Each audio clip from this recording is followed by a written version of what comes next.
Buenas, mi nombre es Andrew Santiago, estudiante del programa de química y hoy estaré hablando sobre funciones de base en química cuántica.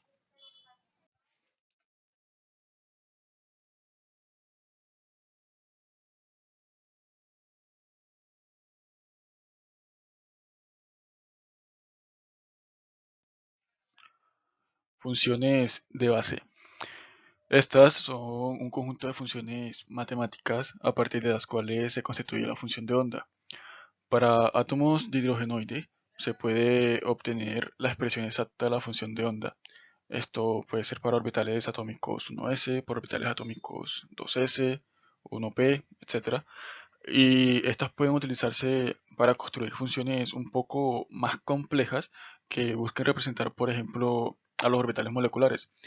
Aquí tenemos esta expresión acá abajo, donde ohm va a definirse como la función desconocida y phi la definiremos como la función conocida. En este caso, nuestra función conocida va a ser el conjunto de base o también conocido como basis set.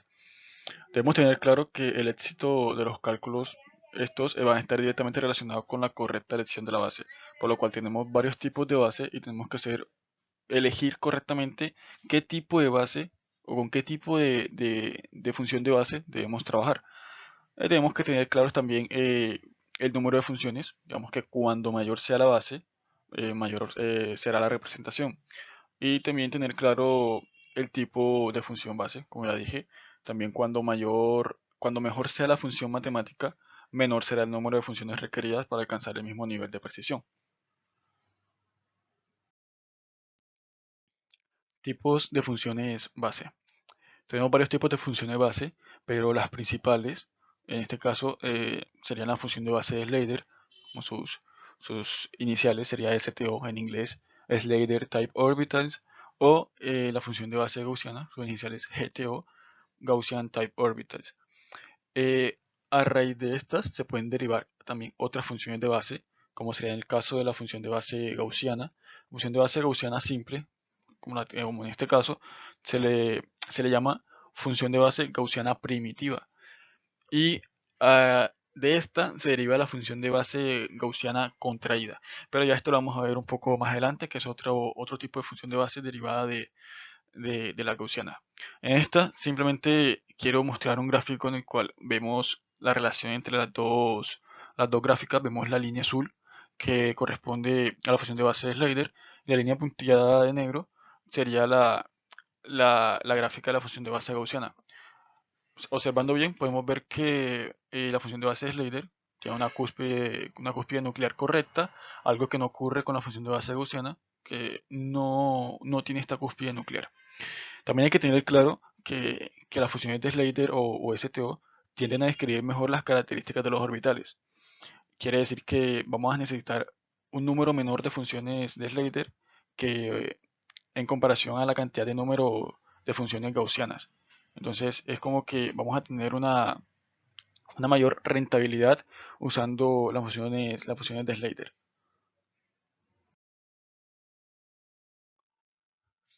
Ahora, ¿por qué usar funciones GTO? Funciones gaussianas.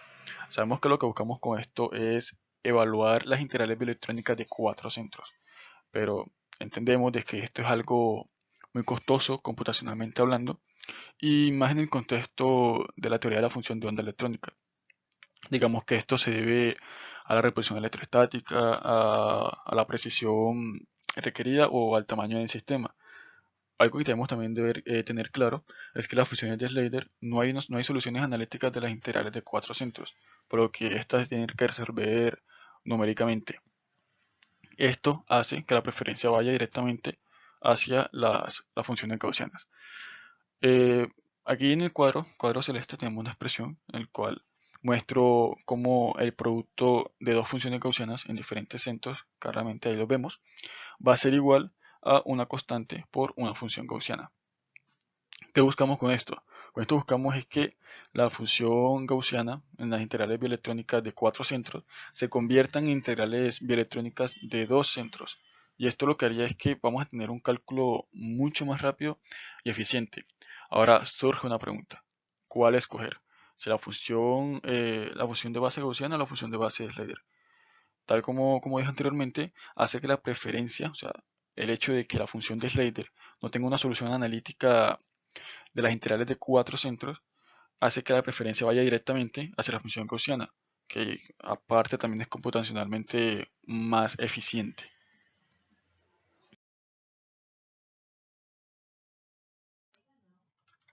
Las funciones gaussianas se dividen en dos. Tenemos las funciones primitivas, que para cada orbital es representado por una función gaussiana, y tenemos las funciones contraídas, que para cada orbital es representado por una función que se obtiene como la combinación lineal de un conjunto de las funciones primitivas. Ahora, aquí tenemos como un pequeño diagrama, donde podemos ver que las funciones gaussianas es su estado, su función primitiva en sí, y una combinación lineal de un conjunto de estas nos va a dar como resultado las funciones contraídas. Esto más que todo se usa para describir los orbitales atómicos y los orbitales moleculares.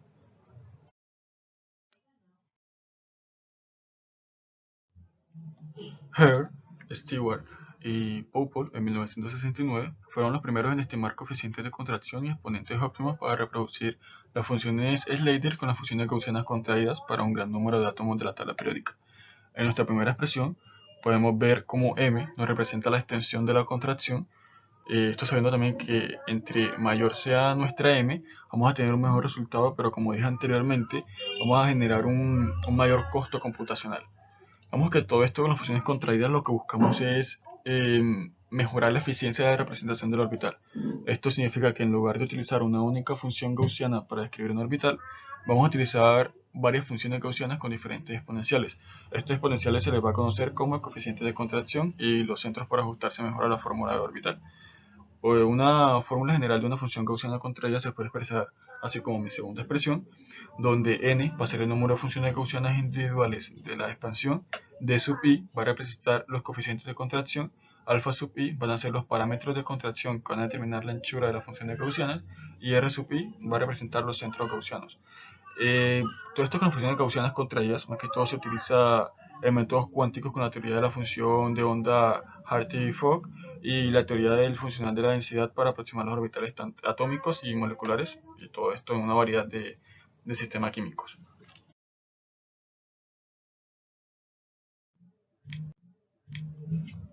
Las funciones gaussianas contraídas nos muestran el comportamiento nodal adecuado, mientras que las funciones gaussianas primitivas fallan para describir estos nodos radiales.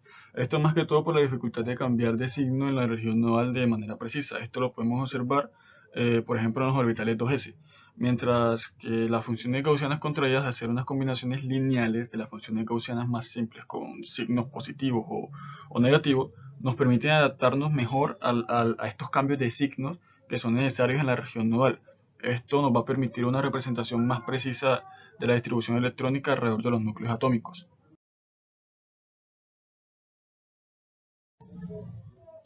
Bases mínimas. Estas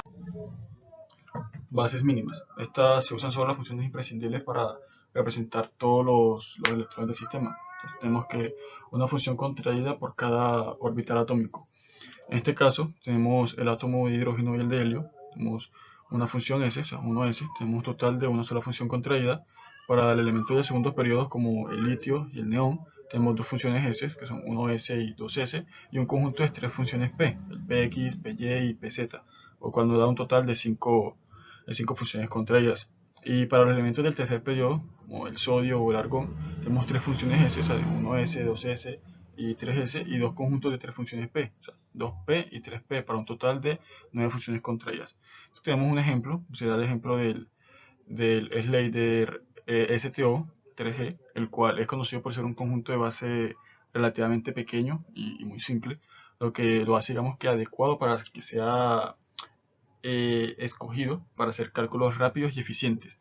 Aunque su precisión puede ser limitada en comparación con conjuntos de base más grandes y complejos, como lo que sea el conjunto del tipo doble Z o triple Z, este sigue siendo ampliamente utilizado, especialmente en los cálculos introductorios.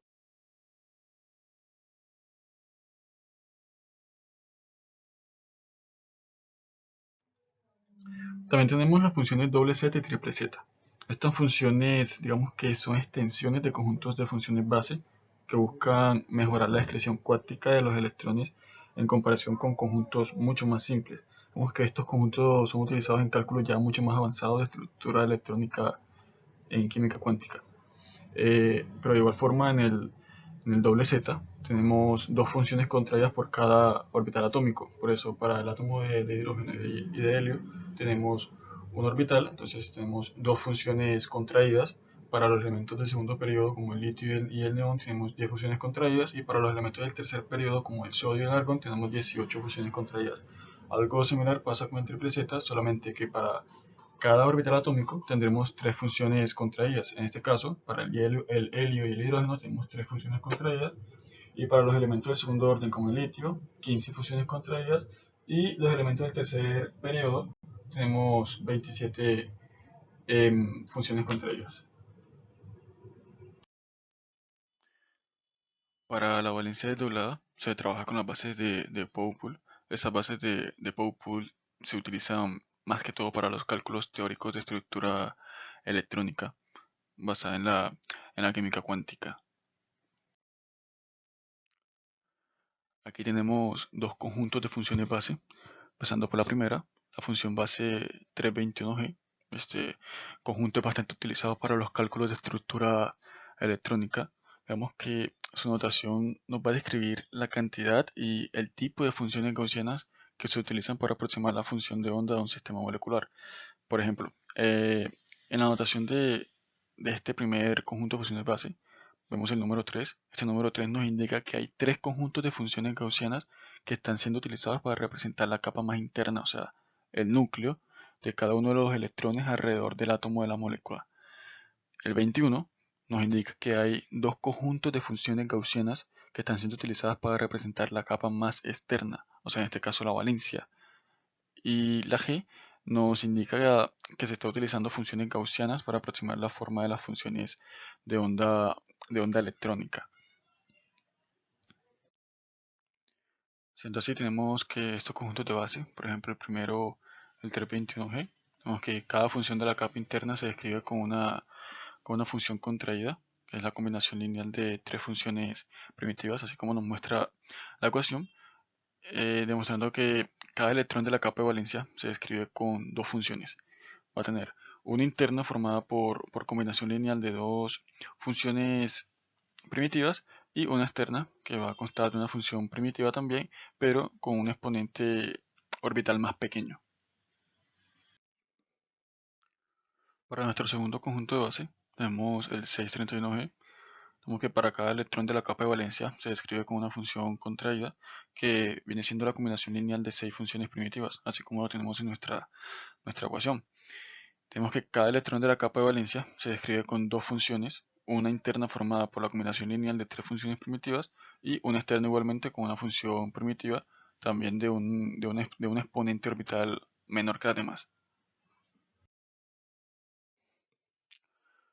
Como resumen de esta presentación, tenemos que las funciones de base son funciones matemáticas a partir de las cuales se construye la función de onda. Estas pueden ser de varios tipos, como puede ser la función de base de Schleider, la función de base gaussiana, etc. Tenemos que las funciones de base más usadas son las funciones de base gaussianas contraídas. Sabemos que estas también dan lugar a la formación de las bases de Powepull. Tercer punto, tenemos que el uso de las funciones base gaussianas contraídas permite la descripción de nodos radiales y mejora la descripción de las regiones más cercanas y alejadas del núcleo. Todo esto, obviamente, con respecto a las funciones de base primitivas, sabiendo que las funciones de base contraídas no son más que una combinación lineal de esas funciones de base gaussianas primitivas. Y por cuarto punto, tenemos que la calidad de los resultados no depende solo del conjunto de función de base, ojo, pero sí es importante, hay que saber escoger la función de base ideal, y sino que también depende del método del cálculo que se aplique.